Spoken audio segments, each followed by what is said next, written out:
नमस्कार. आज आपण रणजित देसाईंची जी प्रसिद्ध कादंबरी आहे श्रीमान योगी त्यावर बोलणार आहोत. हो, नक्कीच. आपल्याकडे ना ह्या कादंबरीचं एक सविस्तर पुस्तक परीक्षण आहे.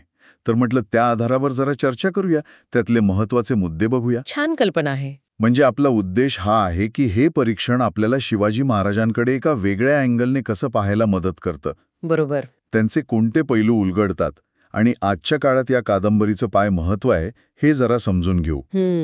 कारण परीक्षण म्हणते की ही फक्त एका म्हणजे पराक्रमी राजाची गोष्ट नाहीये, नाही, अजिबात नाही. तर एका युगाची, एका विचारधारेची आणि एका ध्येयवेड्या माणसाच्या आतल्या प्रवासाची पण कहाणी आहे. चला तर मग जरा खोलवर बघूया यात. हो, चला. तर परीक्षण अगदी स्पष्ट करतं की ही कादंबरी महाराजांच्या पूर्ण आयुष्याचा पट मांडते.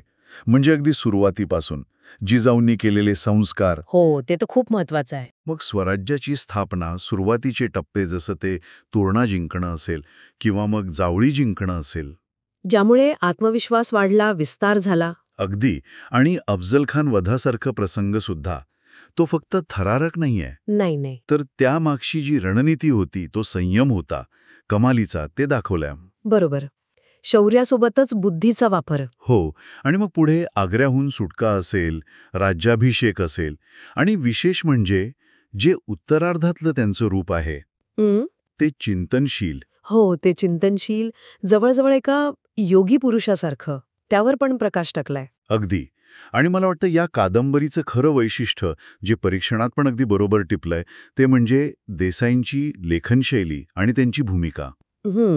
त्यांची भाषा तर ओघवती आहेच, पण ती त्या काळात आपल्याला घेऊन जाते एकदम. खरंय, पण त्याहूनही महत्वाचा मुद्दा म्हणजे महाराजांचं मानवीकरण. हो, हा मुद्दा खूप महत्वाचा वाटला मला परीक्षणातला. बरोबर. परीक्षण सांगतं की देसाईंनी त्यांना देव किंवा अतिमानव असं न दाखवता एक संवेदनशील, कर्तव्य कठोर, पण कधीतरी द्विधा मनस्थितीत असणारा, विचार करणारा नेता म्हणून उभं केलंय. म्हणजे एक माणूस म्हणून. अगदी. सुखदुःख असलेला, रागलोभ असलेला, पण त्यावर मात करणारा माणूस. त्यामुळे ते आपल्याला जास्त जवळचे वाटतात, पटतात. हो ना. आणि हे करताना त्यांनी इतिहास आणि कल्पनाशक्ती यांचा समतोल खूप छान साधलाय. म्हणजे ऐतिहासिक घटनांना धक्का नाही लावलाय, नाही, पण त्या पात्रांचे संवाद, त्यांच्या मनातले विचार, त्यांचे संघर्ष हे इतकं छान रंगवलंय की कथा एकदम जिवंत वाटते. बरोबर. आणि इतर पात्र सुद्धा, जसं जिजाऊ. हो, जिजाऊंसारखी पात्र पण खूप सशक्त आहेत. केवळ नावापुरती नाहीत. त्यांच्या विचारांनी, कृतींनी कथेला वजन येतं, असं परीक्षण पण नोंदवतं. आणि याच मानवी दृष्टिकोनामुळे परीक्षण काही महत्वाचे बोध पण अधोरेखित करतं. ते खूप विचार करण्यासारखे आहेत. कोणते? विचारसरणी होती, म्हणजे कदाचित न्यायावर, समानतेवर आधारलेली एक कल्पना, रयतेच्या कल्याणाची कल्पना. हो. आणि तिसरा मुद्दा धर्माबद्दलचा. धर्म महत्वाचा होता, पण त्याचा अर्थ कर्मकांड किंवा कट्टरता नव्हता. सर्वसमावेशकता होती. बरोबर. त्यांची भूमिका तशी होती असं परीक्षण सांगतं. आणि चौथं म्हणजे त्यांचे निर्णय केवळ युद्धापुरते नव्हते, तर सामाजिक आणि नैतिक विचार पण त्यामागं होता. हे सगळे मुद्दे महत्वाचे आहेत असं परीक्षकाचं मत आहे. निश्चितच, आणि त्यामुळेच ही कादंबरी आजही इतकी महत्वाची ठरते, नाही का? अगदी. परीक्षण जसं म्हणतंय की आजच्या नेत्यांनी काय शिकावं किंवा तरुणांनी ध्येयवादी जीवन कसं बघावं, हो, समाजाने सहिष्णुता कशी जपावी, हो. यासाठी हे उत्तम उदाहरण आहे. ही फक्त एक कादंबरी नाहीये. नाही, त्याहून खूप जास्त आहे. हो, मराठी साहित्याचा, आपल्या संस्कृतीचा एक मानदंड आहे. आणि हे मानवीकरण करताना देसाई कुठेही महाराजांचा मोठेपणा कमी करत नाहीत. नाही, उलट ते त्यांच्या मोठेपणाला अजून उंची देतात असं वाटतं. परीक्षणातलं एक वाक्य मला खूप आवडलं. राजा होणं सोपं असतं, पण राजधर्म पाळणं हे खऱ्या योग्याचं काम असतं. वा, खूप छान वाक्य आहे. हो ना.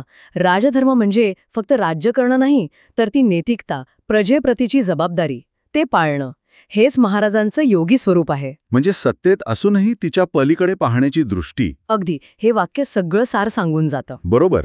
आणि म्हणूनच परीक्षण पण हाच निष्कर्ष काढतं की फक्त लढाया किंवा राजकारण यावर फोकस न करता देसाईंनी महाराजांचे विचार, त्यांची मूल्य, त्यांची आंतरिक जडणघडण यावर जो भर दिलाय त्यामुळे श्रीमान योगी वाचकाच्या मनावर कायम राहते. अगदी. थोडक्यात सांगायचं तर हे परीक्षण आपल्याला सांगतं की श्रीमान योगी ही शिवाजी महाराजांना एका अधिक परिपूर्ण, मानवी आणि सखोल दृष्टिकोनातून समजून घ्यायला लावणारी एक महत्त्वाची कलाकृती आहे. हो.